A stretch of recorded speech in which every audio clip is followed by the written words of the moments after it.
Vote প্রচারে বেরিয়ে মুখোমুখি দেখা হলো খড়গপুর সদরের তৃণমূল কংগ্রেস প্রার্থী প্রদীপ সরকার ও বিজেপি প্রার্থী দিলীপ ঘোষের।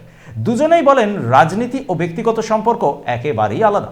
দুজনেই মাঝে মাঝে আড্ডা দেন খড়গপুরের চায়ের দোকানে। রাস্তায় দেখা হলো দুজনের, কথা হলো, কুশল বিনিময় হলো প্রদীপ সরকার আর দিলীপ ঘোষের। খড়গপুর সদরে এবার তৃণমূল কংগ্রেস প্রার্থী হয়েছেন খড়গপুর পুরসভার চেয়ারম্যান প্রদীপ সরকার, আর পুরনো জমি ফিরে পেতে এবার বিজেপি প্রার্থী দিলীপ ঘোষ। স্লোগান হলো, পাল্টা স্লোগান হলো। প্রদীপ বলেন রাজনৈতিক মতপার্থক্য থাকতে পারে, লড়াই হবে মাঠে। এখানে এসে দেখা হলো আমার যে বিরোধী প্রার্থী দিলীপ বাবুর সাথে সৌজন্য হলো, এটা কোনো বড় ব্যাপার না। আর আপনাকে হাত মেলাতেও দেখা গেল, হাত মেলাতে রাজনৈতিক মতপার্থক্য থাকবে, সেটা রাজনৈতিক মর্যাদা থাকবে। মন্দির বা যেখানে এখানে সেখানে কোনো ব্যাপার নেই।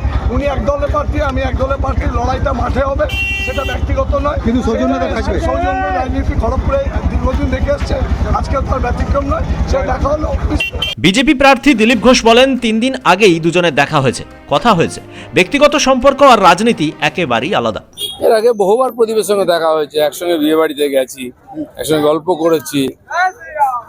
3 দিন আগে সকালে চায়ের দোকানে দেখা হয়েছে। এখানেই থাকি আমরা। আর সে চেয়ারম্যান ছিল, আমি এমএলএ ছিলাম। নতুন কিছু না, এক জায়গায় আছি।